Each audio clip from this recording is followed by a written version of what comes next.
Hay una, en internet a mí me gusta mucho, hay un, ¿cómo se le llama? En YouTube, le llaman Proyecto Biblia, algo así, o Biblia Project, no me acuerdo si algo así, que toman pasajes y dan una explicación, a veces entran en el asunto cultural, el asunto de la época, y me gusta mucho cómo explican, había una que yo a veces decía y una vez lo encontré ahí, bueno, explicando las costumbres. Dicen, cuando Jesús dice, si te golpean una mejilla, pones la otra, que siempre hemos puesto como tú sé humilde, ¿no? Pero como muy de derrotarse, vencerse o de humillarse. Y se explica de no, no es eso. Porque en el tiempo de Jesús y en el pueblo de Israel, era muy propio el hecho de la honra, el prestigio. Eso era lo que hacía valer a las personas delante de los demás. Entonces, las relaciones a veces estaban como en el hecho de pierdo o gano prestigio, me quitas o me das prestigio. Entonces, abofetear a alguien era una como denuncia, ¿no? Porque la bofetada estamos hablando de un acto público.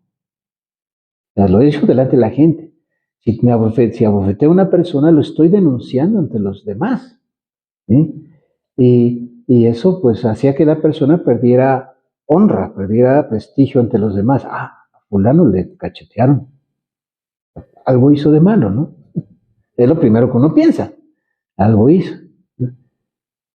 Cuando la persona pasaba eso y ponía la otra mejilla, era casi una llamada, porque me estás abofeteando, o sea, poner la otra es, bien, demuestra. No un reto como tal, sino un demuestra. Si me vas a pegar, tienes que dar las razones por las cuales lo estás haciendo. Entonces, de alguna forma u otra te estoy pidiendo, regrésame la honra. ¿Sí? Si yo tengo las pruebas suficientes, tengo que demostrarlo para poder darle la bofetada a esta persona. ¿Sí? Y lo dejaría mal. Pero si no las tengo, esto me está diciendo, demuestra la razón. Si yo me quedo sin pruebas y no le doy la bofetada, quién queda en ridículo? Sí, o sea, lo que Jesús dice es un ejercer la justicia, pero en una forma pacífica, no eran confrontaciones. Tú me estás denunciando, ok, aquí me pongo yo a razón de que vamos a discutir el asunto. ¿Sí? Cuando Jesús decía, si te quitan la túnica, dale es el manto. Dice, ¿cómo es eso? Se me voy a quedar sin nada, ¿no? Es que también era un acto público en el cual si yo te presté a ti, te estoy demandando que me pagues. La primera vergüenza del que debe, ¿cuál sería? Pues es decir, no tiene. No ha pagado, no tiene nada. Es, un, es una persona que carece de lo necesario, ¿no? De alguna forma u otra, es una vergüenza que le cobren a uno en público, ¿no? Es exhibido como la persona, el moroso, el que se niega y todo. Pero cuando dice Jesús, le estás dando más, o sea, sí, te doy y le pongo más. Como eso va a entrar en un juicio público, el que juzga qué es lo que va a hacer, va a decir, a ver, espérate, solamente es tanto lo que debes, ¿no? O sea, lo demás se te restituye. Entonces, era recuperar la honra también. O sea, no estoy pagando porque no tenga, no me estoy negando a pagar porque carezca de lo necesario. Entonces, lo planteamos y en justicia tú me tendrás que regresar lo que sea de más. ¿No? El ejercicio que Jesús pone, más que ser como una actitud decía, de sumisión, se trata de un acto de justicia, pero bien ejercido, y en el cual la persona pueda mantenerse en honra, no quede denigrado. ¿No? Nosotros a veces, como le explicamos, pareciera como si lo que Jesús nos pidió es eso, que nos humillemos ante los demás o nos denigremos. Digo, Jesús sí pide ser humildes y serviciales, pero dentro de eso Jesús también lo toma dentro de un sentido de una resistencia pacífica. ¿Sí? No es la de la confrontación o del pleito, es una manera pacífica de ejercer la justicia. ¿Sí? Eso sería interesante, pero hay que entender cómo se vivía eso en esa época para nuestra época poderlo tomar. Les recomiendo mucho entonces en YouTube digo, como una alternativa, que es esta de Proyecto Biblia, que da mucho de esto, va explicando mucho de estas cosas, lo que es la idea del Sheol, cuando hablan sí, del pecado, porque nuestro concepto de pecado no es el mismo de esa época. Y ahí dan esa explicación también, hay una parte que dice, a ver, entendamos, para ellos el pecado es entendido de esta manera. Entonces, cuando leemos en la Biblia pecado, hay que entender de qué se refería, ¿no? Nosotros como que pecado lo tomamos como una listita de actos, ¿no? De echar mentiras, no comerse la sopa, dice el niño, o sea, como que actos concretos, no, en la dimensión de la vida del pueblo judío estaba mucho más amplio. Teológicamente nosotros también, claro que entendemos el pecado como algo más amplio, pero sí, en la realidad de nuestro pueblo a veces no ha tomado esa parte.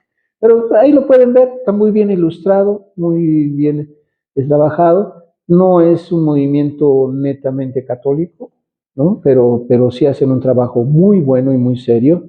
Ellos se ve que recurren a varios biblistas, por lo menos en algunos hasta católicos, y demás, para hacer su análisis. No se basan en un sentido a la manera de las sectas, de una lectura concreta, directa, no, sino desde un estudio exegético, hermenéutico, histórico y demás, para darnos un material.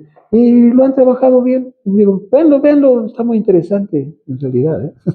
Esta página que les digo, yo la conocí por el padre Serafín Mendoza, biblista, formado en Israel y que fue también uno de mis maestros, y él se encargó de algunas veces, cuando daba sus pláticas, tomaba algunos de estos materiales para sus pláticas, ya nos dio, pues lo recomendó, y sí, ya me puse a revisarlo, y sí, creo que es muy práctico, porque libros hay algunos, pero hijo, se van a meter en una lectura muy tremenda, muy complicada.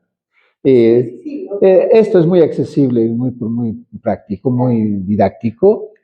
Y bueno, otras cosas, por ejemplo, entender el tiempo de Jesús, la recomendación que siempre les doy es Jesús, aproximamiento histórico de Pagola. Ese es buenísimo, ese es el libro. Jesús, aproximamiento histórico, el autor es Pagola. No me acuerdo si José Pagola o algo así, pero pues, su pide es Pagola. Él escribe este libro que, que hace como una revisión histórica del tiempo de Jesús.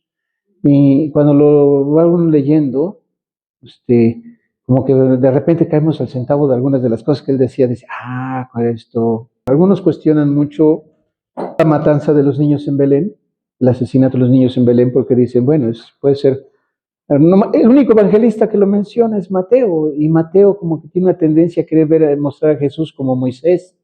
Por eso cuando Moisés que mandaron matar a los niños en Egipto, Jesús manda a matar a los niños en Belén. Pagola dice, no, es que si no tenemos un registro histórico como tal, habría cosas que considerar. Belén era un pueblo chiquito, tal vez la muerte de niños no pasó de 15, entonces no era un asunto así como, pensando en la edad y todo, ¿no? Así como unos piensan así, como eran montones. Fue un número pequeño. Y que hay una razón para pensar que sí era cierto, y era porque Herodes, entre los histórico, y que ya no por religión, sino por los estudiosos, era un esquizofrénico del poder, a tanto que era famoso. Él había mandado matar a sus propios hijos, algunos de ellos, en temor de que le quitaran el trono. O sea, ya tenía fama de eso, que hasta criaba perros, tenía unos perros muy finos, y era gustoso de eso, y la gente tenía un dicho de esa época, que era mejor ser perro de Herodes que hijo de Herodes. Entonces, pues eso puede ser lo que nos dicen dentro de la muerte de los niños en Belén. Entonces, cuando uno lo piensa, dice, entonces sí hay una razón, no nomás es el relato así tan adornado de las Navidades, ¿no? Es una realidad del pueblo que de ese momento histórico. De la realidad, ¿por qué no querían, pensamos, por qué los judíos no querían a los romanos? ¿Y por qué los esclavizaban? Curiosamente es que ellos les hicieron infraestructura, caminos, acueductos, puertos, no sé qué tanta cosa habían hecho para Israel. Era la infraestructura, pero hay una realidad. Cuando se crea una infraestructura, creas nuevas formas de pobreza, ¿no? Es como tal vez una playita por ahí en Guerrero, que la gente, pues llegan gentes ahí, la gente les vende comida, los lancheros los llevan a dar una vueltita y todo está bien. Ellos viven felices. De repente llega uno de estos grandes hoteles y construye ahí y pone todo en orden, ¿no? A ver, para empezar, los restaurancitos, esos cuchos ahí de afuera, me los prohíben porque yo pago impuestos y entonces mi restaurante tiene que tener mejores condiciones para trabajar. Le cierran a todos los que vendían ahí comida, a los lancheros les hacen un gremio de lancheros, ya no pueden trabajar por su cuenta, sino es bajo permiso y todo. Entonces, la gente que era beneficiada por eso, ante una gran estructura, pierde el beneficio, se crean nuevas formas de pobreza, o tienen que terminar trabajando. Si antes ellos eran casi sus jefes, hospedando a los viajeros y todo, terminan siendo los que trabajan en el hotel limpiando, lavando, recogiendo. Entonces, los romanos crearon infraestructura mucha ahí, sí, pero también crearon nuevas situaciones de pobreza que era lo que el pueblo resentía, ¿no?